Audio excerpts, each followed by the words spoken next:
on the dotted line. Let Philadelphia freedom ring and patriotic voices sing. Red, white, blue, never give up. You represent America. Hoping and praying for a brighter day. I listen to my heart and I obey. How can I see it any other way? I'm looking at life with my own eyes.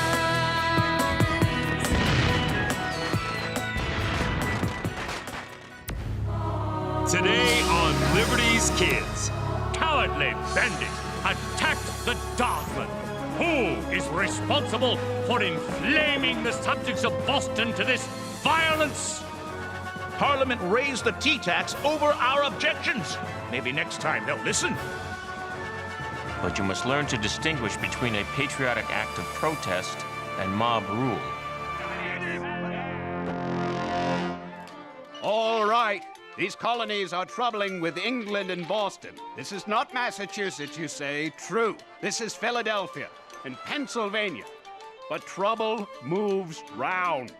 Leave your politics on board. And don't pick up any politics ashore.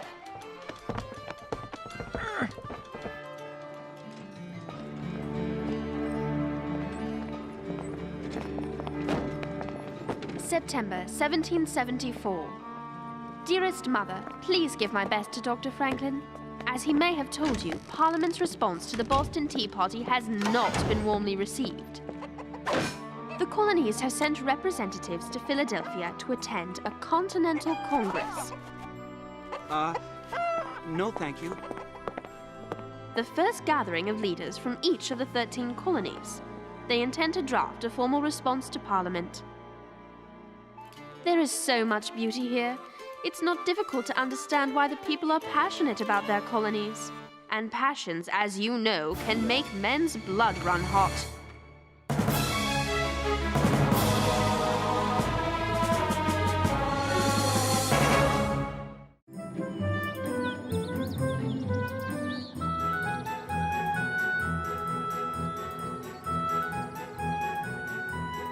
By giving Canada the Ohio River Valley, the lives lost 11 years ago during the French and Indian War were lost for nothing. But Parliament's demand that Boston pay for the tea they destroyed is perfectly reasonable. The tax is not reasonable. Only a Tory would think so. I thought Tory was a colony. You know, like if a person was a Tory, they were from Tory. Like a New Yorker is from New York. Sarah's not a Tory. Colonists who defend Parliament are called Tories, a nasty name on this side of the Atlantic. I must learn to be careful what I say, since my opinions are not always popular. Sam, it's vital these pamphlets are distributed in Boston immediately. The pamphlets need to be read while the British warships are still there, with cannons pointing at church steeples. John, even I wouldn't accuse the British of targeting church steeples, and I consider myself an expert at stirring the pot. You're right, of course, it's too much. But we must get these pamphlets into Boston. We must! You gentlemen have a way of agreeing that makes it sound like you're arguing. Your pamphlets are nearly done. Sarah, Henri, James, you remember Mr. Samuel Adams? Yes, sir. We were there in Boston the night of the Tea Party. A most splendid protest. The people should never rise up without doing something worth remembering. And this is Mr. John Adams. The same John Adams who defended the British troops who fired on our patriots at the Boston Massacre? James, that was many years ago. No, Moses, the lad is right. I did defend the British soldiers, and they were found not guilty for a good reason. They weren't guilty. And our patriots were? They simply stood up for what they believed. I think it was very brave of you, Mr. Adams, to defend unpopular men in the midst of friends and neighbors who wanted to see them punished. I had justice on my side. The men involved in the so-called massacre were not patriots. They were a drunken mob spoiling for a fight. It was a case of self-defense. Facts can be stubborn things. If I had been there, I would have been with the patriots. Son, I admire your heart, but you must learn to distinguish between a patriotic act of protest and mob rule. The tyranny of the people can be just as brutal as the tyranny of the crown. The pamphlet looks good, John. Now all we need is a way to get them into Boston. How about you, James? Here's a patriotic act. Get these to my wife, Abigail. I would, but I've agreed to assist the scribes during the Congress. Since the harbor's closed, British troops patrol the roads, stopping and searching every carriage. There will be danger. Abigail is going to meet the convoy well outside Boston. The danger will be minimal. I'll go. You don't even believe in our cause. Maybe not, but I believe in adventure. I could take Henri with me. No one would suspect a thing. Sarah is right, and Henri is a stout, able young man. Right, Henri? Good. Then it's settled. I'll notify Abigail by courier.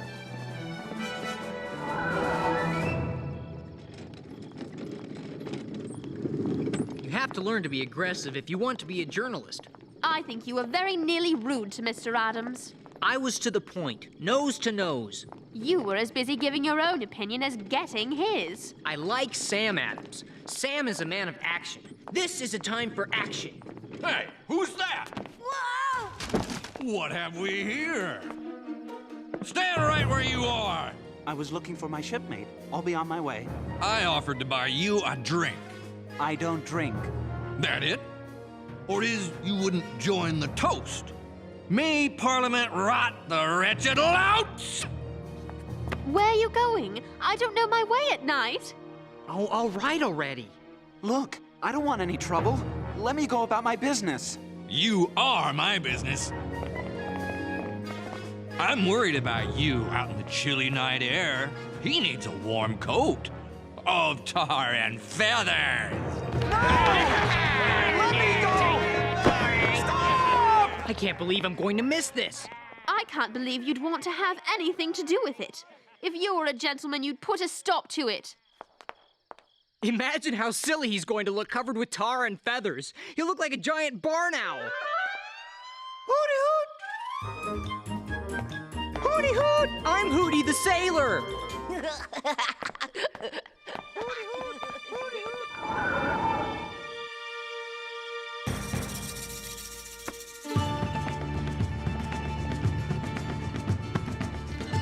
Isn't this more of a story than that poor unfortunate sailor? What story? We're loading wagons. These supplies have been sent from 4 different colonies. That's a story. I had the impression the colonies consider themselves separate countries. They did, until Parliament closed Boston Harbor. If they can do it to Boston, they can do it anywhere.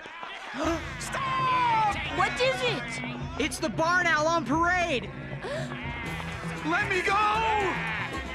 Leave me alone! What is my crime? That I disagree! Now that's a story. I want to see what happens next. Hold on, Henri. We're leaving soon.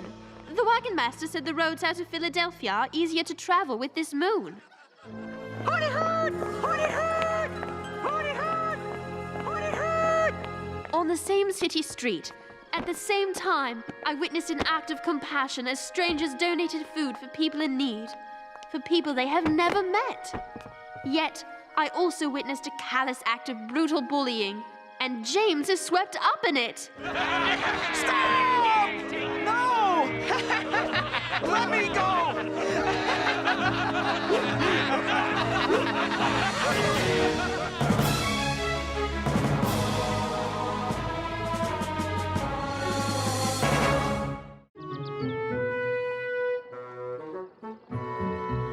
In large type across the top, Hooty Hoot gets the boot because he looked like a barn owl after they tarred and feathered him. And they kicked him when they cut him loose. Get it? Hooty Hoot? Boot? I don't think so. Moses, he had it coming to him. Remember what John Adams said about mobs? What does Mr. Adams know about the newspaper game? He could learn something from the author of that pamphlet he's sending to Boston, Novangelis. Now that man is a writer. Novangelis is John Adams. It's a pseudonym, meaning he writes under an assumed name. John Adams wrote a government of laws and not of men? That's John Adams? The very one. Maybe I should write using a pseudonym. Yeah, I'll call myself something modern. Daggerquill. All one word, but capitalize the Q. Chatterquill would be more like it. The lesson here, James, is less about the name and more about the message. Mr. Adams is a very wise man. You would do well to learn from his example. Now get this paper stock over to Congress. You will let me write a story about the Congress for the Gazette? Only if you study the issues. Learn about the men arguing the various sides. Deal! That boy. I forgot the paper stock.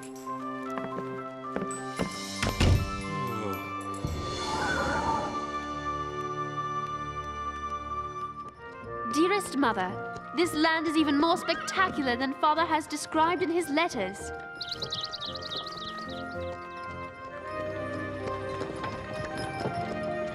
But the people I have met are most uncommon. Their desire to learn what is going on in the country and their willingness to share with their fellow colonials gives me hope for mankind.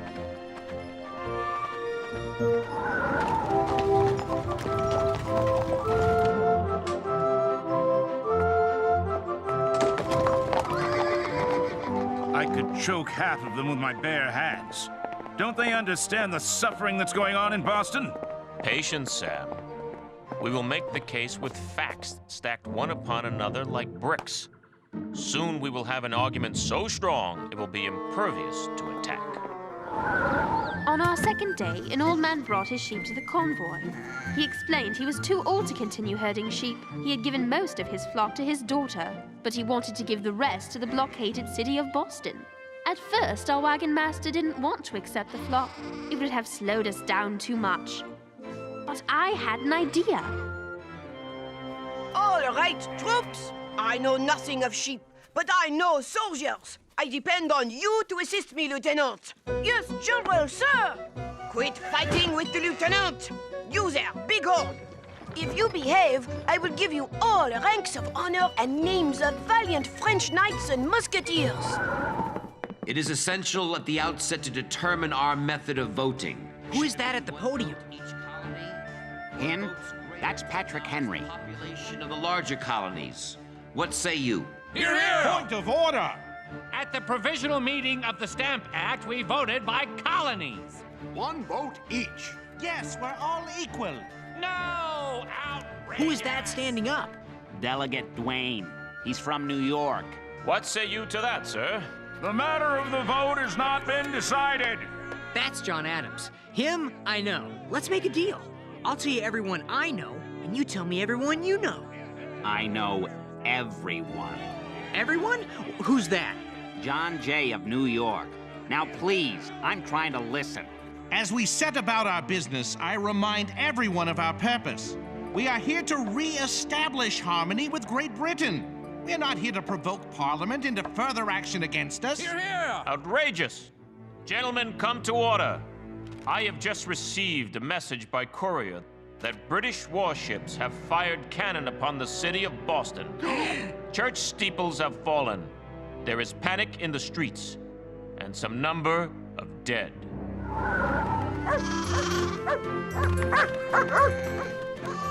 As we near the end of our last day on the road, we are met by a most marvelous lady and her driver. She is the wife of the Massachusetts delegate, John Adams. Abigail Adams is so much more. You would like this lady very much. Welcome from all the good people of Boston. And you must be Sarah. Forgive my brazen husband, that Mr. Adams, sending a girl on such an errand. You must thank him for me. It has been a wonderful adventure. But I must ask you, we heard along our journey that Boston has been fired upon. Is this true? Heavens, no.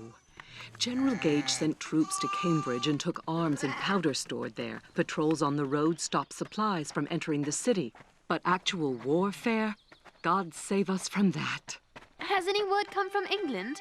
Anything new from Parliament that might provoke violence? No.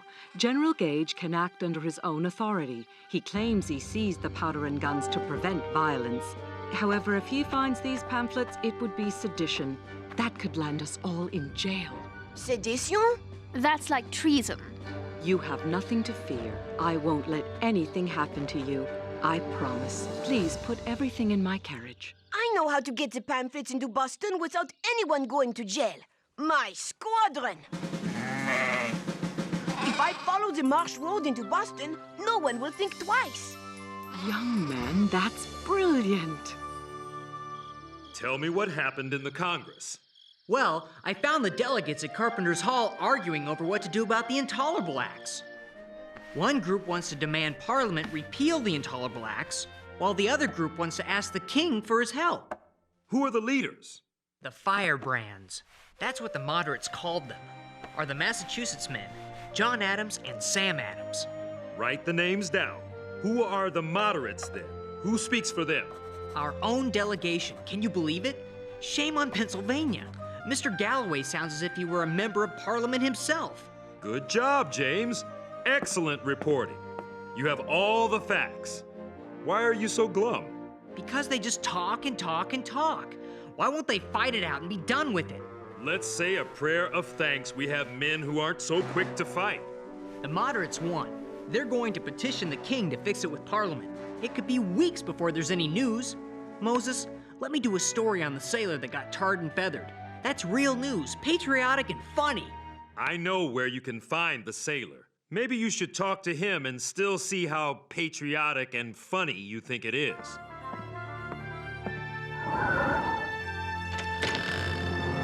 You want to ask Mr. Parker questions for the newspaper? Yes, Doctor. He's in a great deal of pain. He'll have to stay in bed for a month, maybe more. He's hurt bad? He can't be. I saw him. I saw him stand up and walk away. When a person is tarred, the tar is like hot oil. They boil it. Tar burns a man's clothes onto his skin. You mean like hot candle wax and you peel it off and... Worse. When you peel the tar off, you peel the skin away. Then there's the risk of infection, which I'm afraid has already set in. But they were patriots taking a stand. They were criminals who used the cause to beat him and rob him of his hard-earned pay. But they were shouting slogans against Parliament, and they sang a liberty song. Did they respect Mr. Parker's liberty? You want the real story? Go ask him a question. I don't think I want to. The facts, James. If you want to be a reporter, you must have all the facts.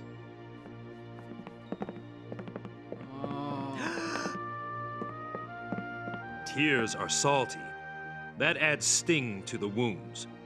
One tear leads to more hurt and more tears. It's a cycle of pain no man should inflict on another for any reason. Who is it? It's Moses. I brought the young man I mentioned earlier. Could he ask you a question or two? Yes.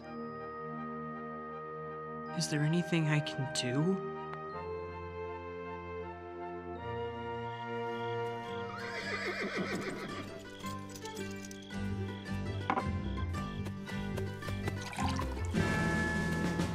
These wagons headed toward Boston? Somebody got an answer for me? Yes, they are. They were loaded in accordance with the law of the king. By the sound of that voice, you're a ways from home here, missy. Mother, I am sorry to say these British soldiers were far from gentlemen. 2 of them held muskets at the ready. They talked among themselves, deciding who would ride which wagon. They intended to sell the goods and pocket the money for themselves. Sir, my father is a British officer. Really? An officer, you say? Which one of you would like to sign for the wagons? I'm sure General Gage will want to know who took the supplies. General Gage? See, we didn't know these goods were... she's not the daughter of... We don't need to make an issue of who her father is. Just sign. We don't have time to take the wagons now. There aren't any newspapers or pamphlets here. I swear on the king's health, there are no printed or published works in these wagons. Move on, then.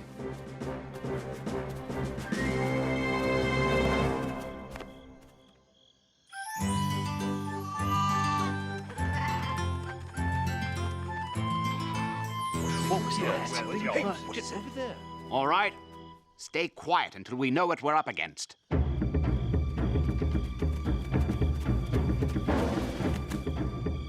Lieutenant, keep your eye on the 6-man lava cannon. Colonel, Have we heard from the Indian Scouts? They are the famous shadow warriors. You cannot see them until they are right beside you. Yes, sir, General, sir. They sound like sheep. It could be Indians. They make noises like birds and bears to fool the enemy. They must have taught the rebels how to do it. Let's get out of here. Keep moving. We will find a large field to engage in a proper battle.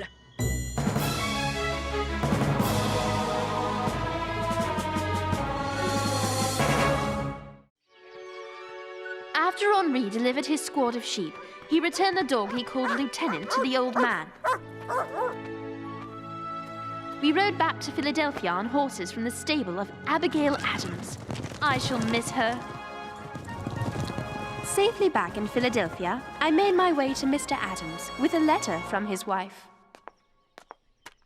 Thank you so much. I worry about her there, in harm's way. She asks you to write more often. Yes, I must. If you would include a message for Dr. Franklin in your next letter to England, tell him I am as heartstrong as headstrong.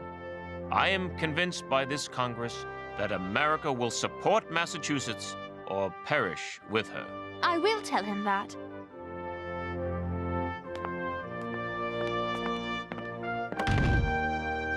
John Adams arranged for us to see a bit of Congress in action. Mr. Adams said it best. The distinctions between Virginians, Pennsylvanians, New Yorkers, and New Englanders are obsolete. I am not a New England man. I am an American. We are Americans. Line.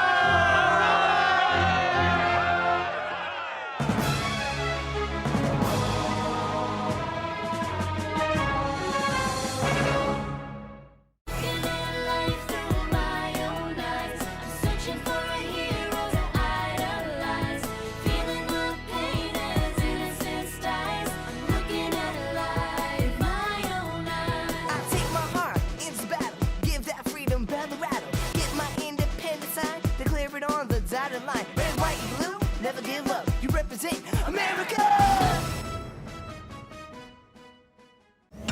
Cookie jar!